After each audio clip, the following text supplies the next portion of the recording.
Hello，大家好，我是你们的老朋友竹慧，欢迎来到今天的播客节目。你们今天过得怎么样呢？今天我八卦一下，给大家讲个故事。事情是这样的，前几天我去超市购物，当时我正在玩具区挑东西，听到旁边有个小女孩在跟她妈妈撒娇。小女孩手里紧紧抓着一辆做工非常精致的模型赛车，眼里闪烁着那种只有小孩子看到心爱之物时才会有的光芒。她对妈妈说：“妈妈，我真的很想要这辆赛车，如果买了它，我保证今年都不再要其他任何玩具了。”听得出来，小女孩是真的非常渴望得到它。但是这位妈妈的反应却让我心里微微一顿。她皱起眉头，用一种非常笃定且不容反驳的语气说：“女孩子不能玩模型赛车。”小女孩还在努力解释：“我就喜欢这辆车呀。”那位妈妈依然不为所动，甚至有些不耐烦了。“你是女孩子，女孩子哪有玩赛车的？你看有哪个女孩子玩这个？乖，听话。如果你想要玩具，妈妈去那边给你挑个漂亮的洋娃娃，好不好？”当时我站在一旁，看着小女孩渐渐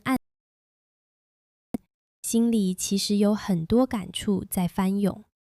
但我今天在播客里把这个故事讲出来，绝对不是为了带领大家去网暴或者批判这位妈妈。当我们看到一个现象时，第一反应不应该是急着去贴对或错的标签，而是要去分析为什么会这样。如果我们不带任何偏见的去分析，妈妈为什么会说出这样的话呢？第一种，非常现实的可能。也许那辆模型赛车真的很贵，超出了这位妈妈目前的经济承受能力。做过父母的人都知道，有时候在大庭广众之下，承认自己没钱买，是需要极大勇气的，甚至会伴随一种羞耻感。所以，当人面临这种压力时，大脑会自动寻找一个最顺口、最容易让孩子闭嘴的借口。而在我们的社会文化里，女孩不该玩这个，就是一个现成的、杀伤力极大的挡箭牌。第二种情况，这位妈妈可能真的没有我们现在所谓的性别平权的意识。她从小接受的教育，她所生长的环境，一直都在告诉她，女孩就该穿粉色，玩洋娃娃，温柔安静；男孩就该穿蓝色，玩汽车，调皮好动。在心理学上，这被称为性别图式。在他的认知里，女孩玩赛车就是不正常的。他之所以阻止女儿，初衷可能并不是想伤害孩子，恰恰相反，这可能源于一种朴素的母爱。他害怕女儿因为与众不同而遭到社会的排斥。他只是想让孩子顺应这个社会的主流规则，安全地长大。可是朋友们，理解归理解，这并不代表这种现象就完全没有问题。这就引出了我们今天要讨论的第一个核心思考点：那些看似没有恶意的随口说出的性别刻板印象，真的是无害的吗？比如那些我们从小听到大的话，女孩子嘛，数学学不好很正常；男孩子就该坚强，哭什么哭？女孩穿粉色，男孩穿蓝色；女孩去弹琴跳舞，男孩去打篮球踢足球。说出这些话的人，也许真的没有一丝一毫想要伤害听者的主观故意，他们只是在重复社会教给他们的台词。但这种无意识，恰恰是社会学里最让人细思极恐的地方。在心理学中有一个概念叫微歧视，或者微冒犯。它指的就是日常生活中那些无意识的、轻微的，甚至伪装成关心的言语和行为，其实在暗中传达着对某个群体的贬对。当那个超市里的女孩被反复告知对女孩不能玩赛车时，那么在未来的人生里，当她面对机械、工程、物理这些传统意义上属于男性的领域时，她的大脑会自动亮起红灯。我是女孩子，这个不适合我。那些没有恶意的言语，最终化作了一个自我设限的牢笼。这在社会学上叫做自我实现的预言。那么，既然这些标签无孔不入，而我们又无法要求身边的每一个人都去上心理学课，都拥有完美的平权意识，我们该如何在这个充满标签的世界里保持内心的舒适与自洽呢？在这里，我想给大家分享一个小建议，结合了心理学和哲学，那就是借用斯多葛学派的智慧，区分清楚你能控制的和你不能控制的。我们无法控制那位妈妈的想法，无法控制邻居大妈对你发型的指指点点，也无法控制社会上根深蒂固的偏见，因为那是他们的课题。他们的言语反映的是他们认知的边界，而不是你真实的价值。当有人对你说女孩子就该怎样怎样时，如果他没有恶意，你完全不需要怒气冲冲地去和他争辩，你只需要在心里默默地竖起一道边界，对自己说：哦，这是他们那个时代的局限，但这并不是我人生的剧本。就像一阵风吹过，你感受到了风，但你不需要跟着风跑。保持内心的觉知，清楚地知道自己到底喜欢什么，这才是对抗外界标签最好的铠甲。提到知道自己喜欢什么，我就不得不把这个话题往更深处推进一层了。其实，无论是被称为男性化的阳刚，还是女性化的柔美，它们都有着各。如果把视野放得更宽广一些，我们每个人的存在，我们身上那些不符合标准模板的特质，本身就是一种绝无仅有的美。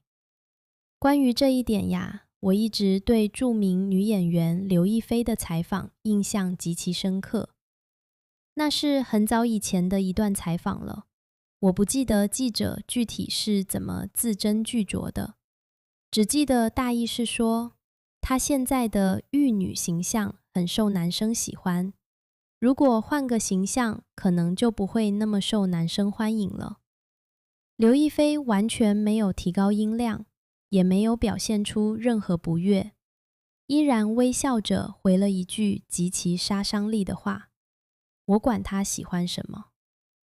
在另一段采访中，刘亦菲还这样说过：我其实不太喜欢被贴标签，因为当你换成另一个标签时，你又得把旧的标签撕下来。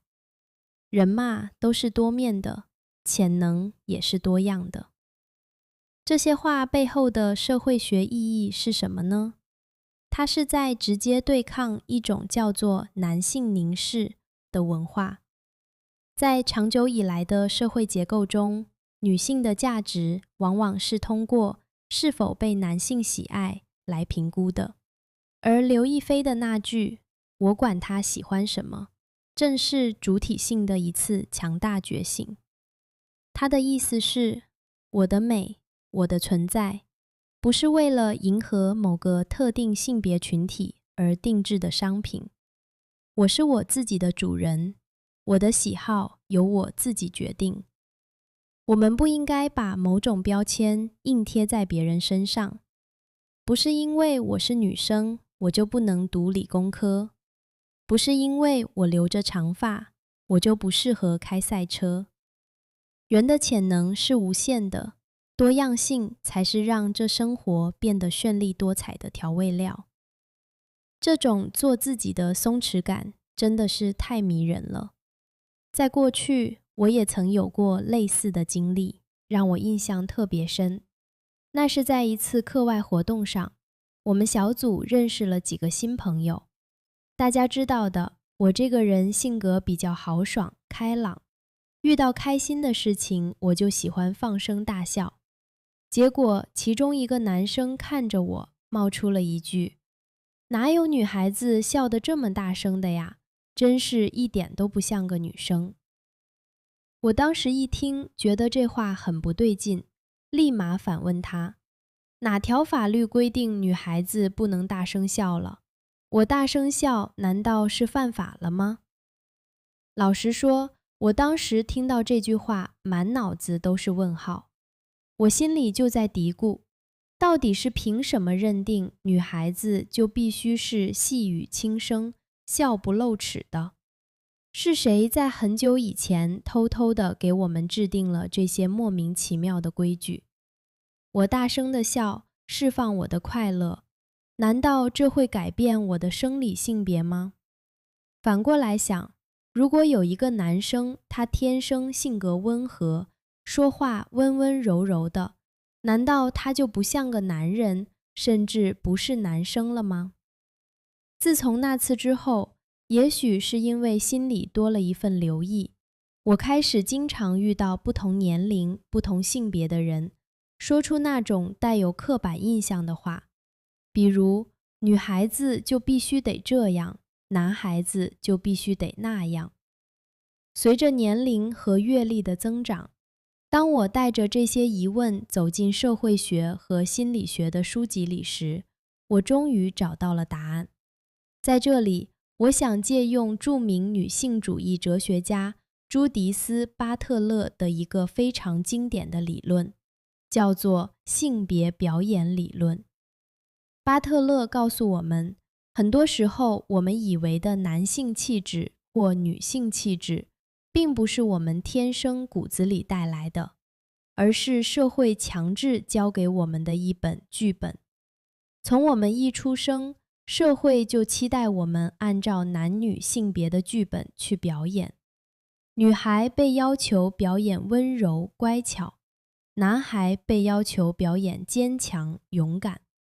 你日复一日的表演，最后连你自己都相信了，我生来就该是这样。所以，当你看到一个女孩在玩赛车，一个女孩在大声笑时，你觉得她不正常，仅仅是因为她没有按照社会发给她的剧本去演罢了。这种强制的剧本如果发展到了极端，就会变成我们常说的有毒的女性气质和有毒的男性气质。有毒的女性气质要求女性必须无限度的包容，牺牲自我，压抑自己的野心，甚至把柔弱和无知当成吸引异性的武器。而有毒的男性气质同样在伤害着男性，他要求男人不能流泪，必须是掌控者，不能展现出脆弱。这两种有毒的标准，就像两把无形的枷锁，把活生生的人锁死在了刻板的模具里。说到这里，就不得不提到一个最近几年在网络上讨论度极高，甚至引发很多争议的词汇——女权主义。很多人一听到女权，就觉得是要搞男女对立。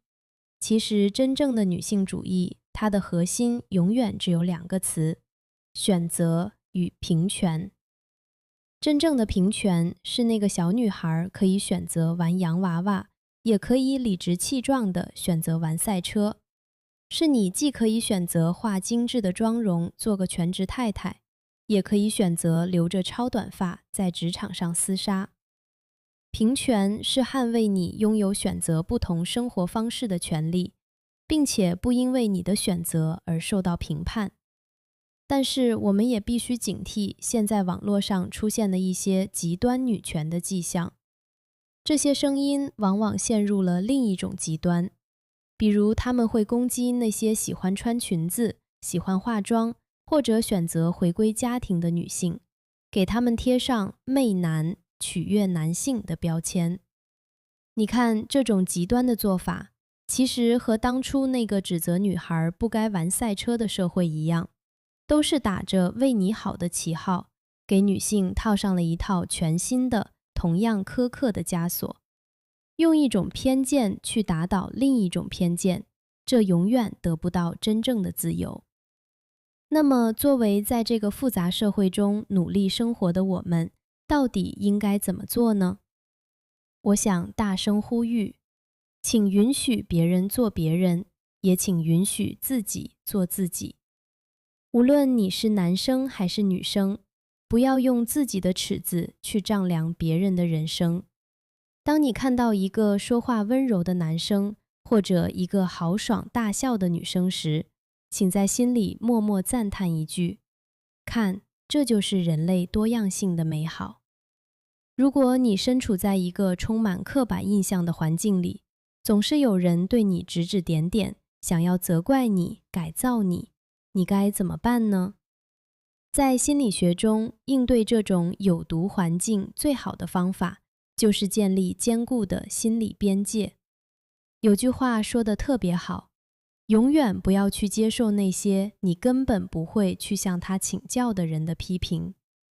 当那些并不了解你，也不关心你内心死活的人，用刻板印象来指责你时，你不需要去和他们争吵，也不需要去向他们证明什么，你只需要在心里把他们静音，不把他们的评价纳入你的自我价值体系，这就是对有毒环境最优雅也是最致命的反击。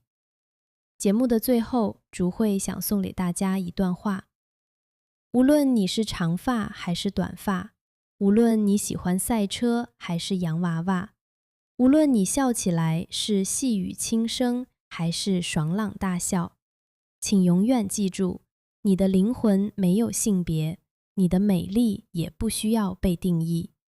去听从你内心的声音吧，去成为你本该成为的样子。生命如此短暂且宝贵，我们来这人间一趟，不是为了活成别人眼里的标准答案，而是为了尽兴地做一次自己。